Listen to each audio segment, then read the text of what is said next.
大家好，我是 Klaus。 说到反共，大部分人还只是停留在思想上的反共，毕竟中国没有武器，而且还有家庭、事业，有很多原因我们要考虑。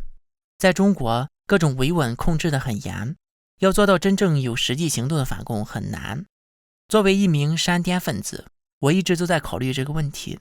我之前曾经讲过我的反共主张，我说过，思想上的反共和行动上的反共没有绝对的界限，就算只是单纯在思想上反共，没有任何行动也是有意义的。因为理论上讲，如果所有中国人都在思想上反对中共的统治，那么中共的统治肯定就无法维持了。而且在思想上反共的人，自然也不会做中共的帮凶。然后我们在力所能及，在保护好自己的情况下，传播真相，做思想启蒙教育，改变身边的人。这当然是可行的，但是在当下的中国，没有言论自由，再加上考虑到人身安全，这样做的难度还是很大的。那么解决这个问题的方法其实也很简单，在中国很难，那就离开中国嘛。众所周知，海外华人反共的比例远远高于中国国内。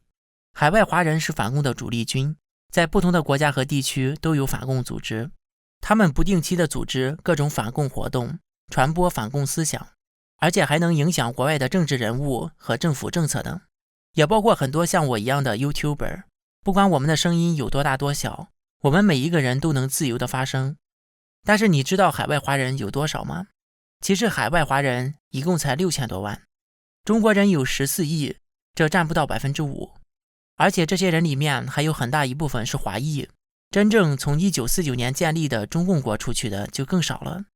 试想一下，如果海外华人多1倍，那么海外反共的声浪就增强1倍。而且理论上讲，如果中国的韭菜都跑了，那么中共殖民谁呢？所以如果我们不能直接和中共对抗，那么移民国外，不当中共的韭菜，也不失为一个有效的行动反共的好方法。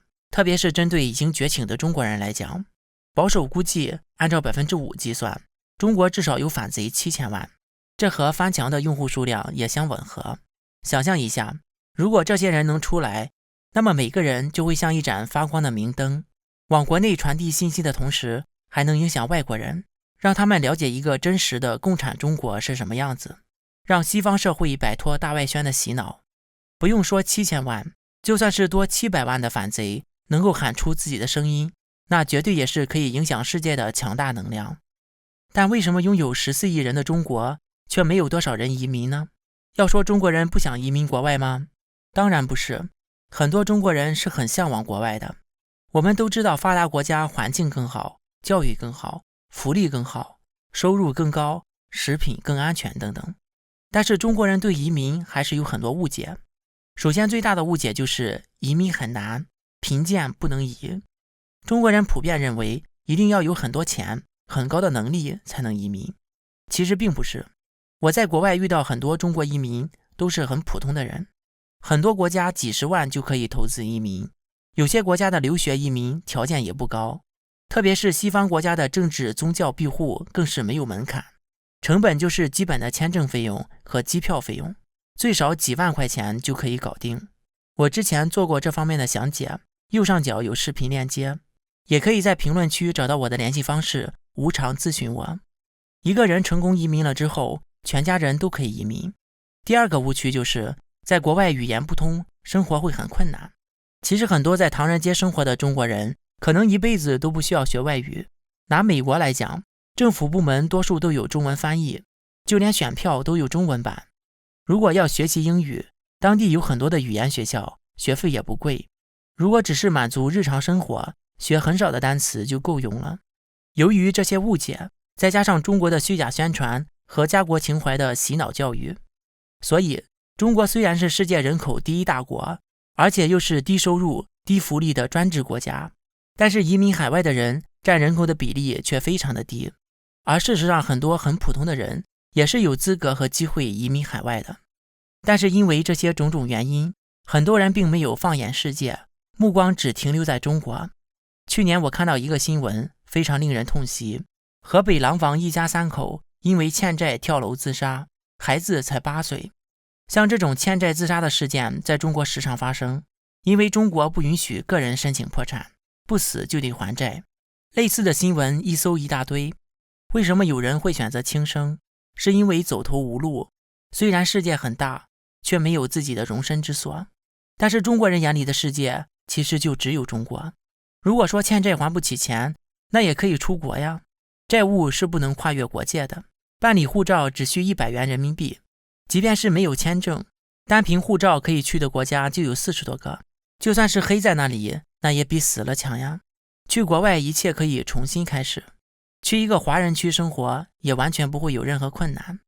但问题是，在中国的宣传和教育之下，大部分的中国人还是没有把移民当成一个人生计划里的选项。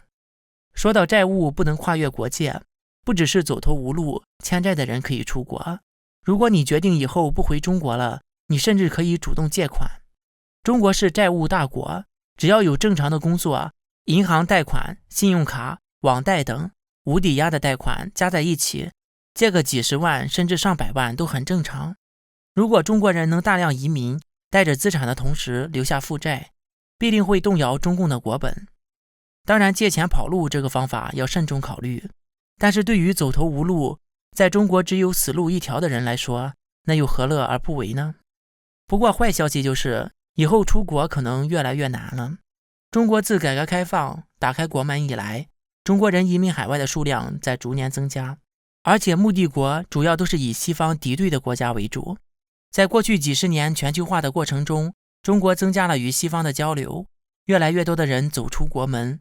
毫无疑问，这些人带回了国外的信息、文化和思想。我们经常听到媒体说中国对西方的渗透，但是渗透一定是相互的。中国通过改革开放获取了西方的科技和经济利益，另一方面，在文化和思想上也会受到西方的影响。中共是不可能一直在开放的道路上往前走的，无限的开放下去，必定会影响到自己的专制统治。所以中共必定会在某一个程度上开历史倒车。加上这些年世界整体进入经济下行的循环，逆全球化和单边主义势力抬头，所以中共现在正在往改革开放相反的，也就是闭关锁国的道路上走。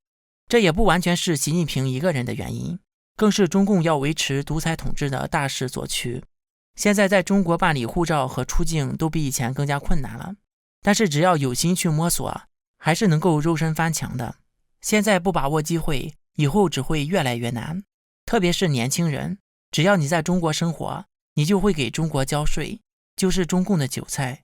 自己努力一次，远离中共，造福后代。希望大家能够努力自己出国，也鼓励身边的人肉身翻墙。好了，下面进入网友互动环节。上一期视频我们分析了中国人对国家和人民概念的混淆，所以会产生对国家前途无限乐观，而又对自己的前途极度悲观的矛盾心理。其中我说过，高铁很发达，让很多中国人骄傲，但实际上高铁票比机票还贵，普通人消费不起，被很多人反驳。如果乘坐高铁去附近的城市，当然不贵，不会超过100块钱，而机票一般都是几百块起步。但是飞机都是长距离的，你不能拿短途高铁跟长距离机票比。比较中长距离，高铁跟机票相当，甚至更贵。以北京到上海为例，高铁票2等座550多块，而最便宜的机票才200多块钱。